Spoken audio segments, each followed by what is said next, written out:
Please subscribe, like and share to make me happy.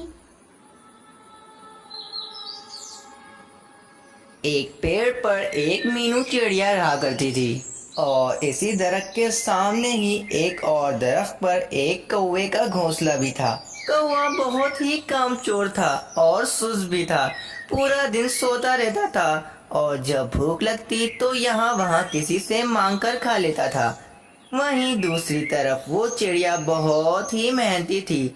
चिड़िया के अंडों में से बच्चे निकलने वाले थे, इसलिए वो चिड़िया अपने बच्चों के लिए दाना जमा करती रहती थी। एक दिन चिड़िया ने सोचा, अरे मेरा घोंसला तो बहुत ही कच्चा है और बरसात भी अब बहुत ही करीब है।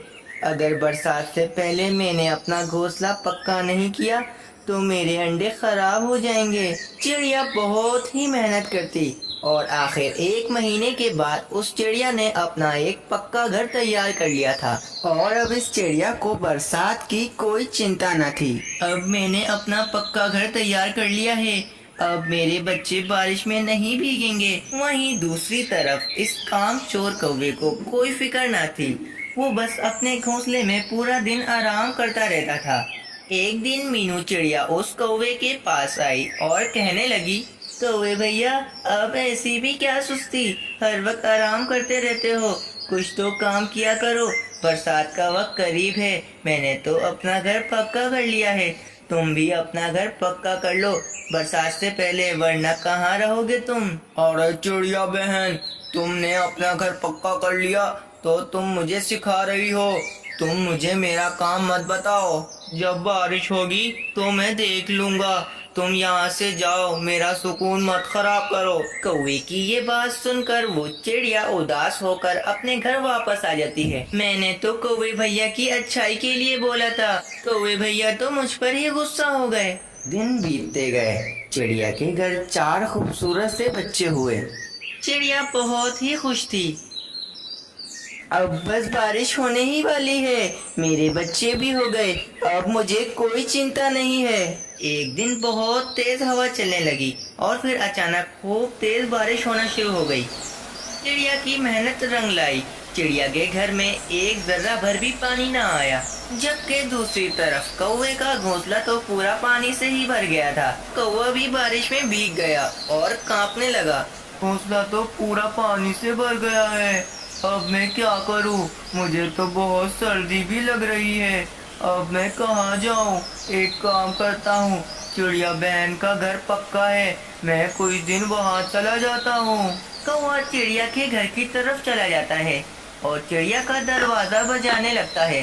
कौन है दरवाजे पर? अरे चिड़िया बहन, मैं तुम्हारा कौवा भैया हूँ, दरवाजा खोलो, मेरा घोंसला पूरा पानी से भीग गया है और मुझे बहुत सर्दी भी लग रही है, तुम मुझे अपने घर में रख लो। चिड़िया फौरन कौवे को अपने घर में बुला लेती है। कौवे भैया, जब तक बारिश नहीं रुकती आप मेरे घर पर ही रुक सकते हो, जब बारिश रुक जाएगी तो हम दोनों मिलकर आपका घोंसला दोबारा से बना लेंगे, अभी आप आराम करो। कौवा चिड़िया का घर देखकर बहुत ही हैरान हो जाता है और कौवा सोचता है, ए वाह, ये चिड़िया बहन का घर तो बहुत अच्छा है और चिड़िया बहन भी बहुत ही अच्छी हैं। कौवा चिड़िया के बिस्तर पर सो जाता है। यूं ही 3 दिन बाद बारिश रुक जाती है। मौसम बहुत ही खूबसूरत हो जाता है। हर तरफ परिंदों की चहचहाने की आवाज आने लगती है। चिड़िया कौवे के पास आती है और उससे कहती है, कौवे भैया, बुरा मत मानना, मगर अब बारिश रुक गई है, अब हम दोनों मिलकर आपका घोंसला दोबारा से तैयार कर सकते हैं। कौवा बहुत कामचोर था और सुस्त भी होता है।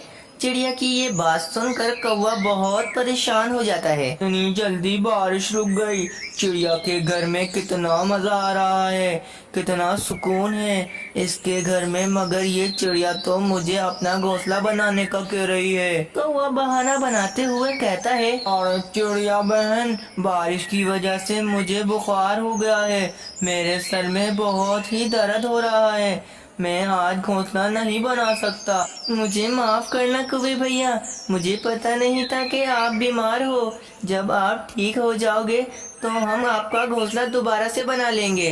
ये चिड़िया तो बहुत ही बेवकूफ है। मैंने इसे कितना आराम से पागल बना लिया है। अगले दिन चिड़िया कौवे के पास आती है और कहती है, कौवे भैया, मैं जरा काम से बाहर जा रही हूँ, कुछ देर लगेगी। आप मेरे बच्चों का ध्यान रखना।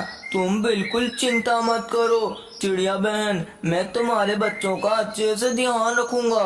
कौवे की बात सुनकर चिड़िया चली जाती है और कौवा आराम से सो जाता है। चिड़िया के बच्चे खेल रहे होते हैं। बच्चों के खेलने की आवाज की वजह से कौवे का सुकून खराब हो रहा होता है और कौवा गुस्से में आ जाता है। अरे तुम सभी अपनी आवाजें बंद करो, मुझे नींद आ रही है, मुझे सोने दो, वरना मैं तुम सभी को चील बहन के हवाले कर दूंगा। चिड़िया के बच्चे बहुत ही डर जाते हैं। चिड़िया जब रात को कौवे के घोंसले के लिए तिनका जमा कर कर वापस आती है, वे देखती कि उस कौवे ने उस चिड़िया के घर का सारा दाना खा लिया है।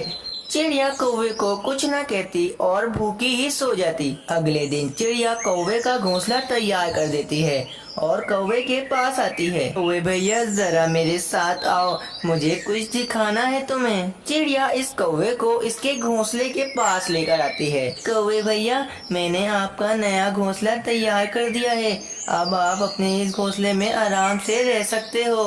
कौवा चिड़िया की ये बात सुनकर गुस्से में आ जाता है और मन ही मन कहता है, ये चिड़िया तो बहुत ही चालाक निकली, अब मैं इधर कैसे रहूंगा। मुझे तो चिड़िया के आरामदायक घर की आदत पड़ गई है। चिड़िया इतना कहकर वहाँ से चली जाती है।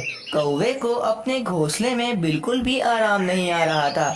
वो चिड़िया के घर पर जाता है और झूठ मूठ कहता है, चिड़िया बहन, मेरे घोंसले में सांप आ गया है, मैं इसीलिए बचकर तुम्हारे घर पर आ गया हूँ। चिड़िया कौवे की काम चोरी को देखकर समझ जाती है कि कौवा झूठ बोल रहा है। इसे मेरे घर में बिना काम किए खाना खाने और सोने की आदत पड़ गई है। चिड़िया ने कौवे को सबक सिखाने का फैसला कर लिया था। अगले दिन जब कौवा चिड़िया के घर झूठा बहाना बनाकर आता है तो चिड़िया कौवे से कहती है, कौवे भैया, मेरे बच्चे बहुत बीमार हैं और वो सो रहे हैं, बिस्तर भी खाली नहीं है, आप कहीं और चले जाओ, मेरे बच्चे आपकी आवाज से परेशान हो जाएंगे। कौवा चिड़िया की ये बात सुनकर वापस अपने घोंसले में आ जाता है और कहता है, इस चिड़िया को क्या हो गया? इस चिड़िया ने मुझे अपने घर से रहने को क्यों मना कर दिया? बहुत भूख भी लग रही है, मैं कहाँ से खाना खाऊं? कौवा बहुत भूखा भी होता है, मगर इसे दाना ढूंढने में बहुत ही सुस्ती हो रही होती है। अगले दिन वो कौवा दोबारा से चिड़िया के घर के बाहर आता है, लेकिन वो चिड़िया कोई न कोई बहाना बनाकर इसे जाने का कह देती है। अब तो कौवा बहुत ही परेशान हो गया था, वे भूख के मारे बिलख रहा था। आखिर इस कौवे ने मेहनत से दाना ढूंढना शुरू कर दिया और अपना पेट भरने लगा। चिड़िया ये देखकर बहुत ही खुश हो गई। कौवे ने अब मेहनत कर कर चिड़िया की तरह अपना भी एक मजबूत घर बना लिया था और फिर अपनी जिंदगी आराम से बसर करने लगा। इस कहानी से हमें ये सीख मिलती है कि हमें मेहनत कर कर अपनी जिंदगी बसर करनी चाहिए, ना कि दूसरों के आसरे पर रहना चाहिए, क्योंकि मेहनत में ही अजमत है।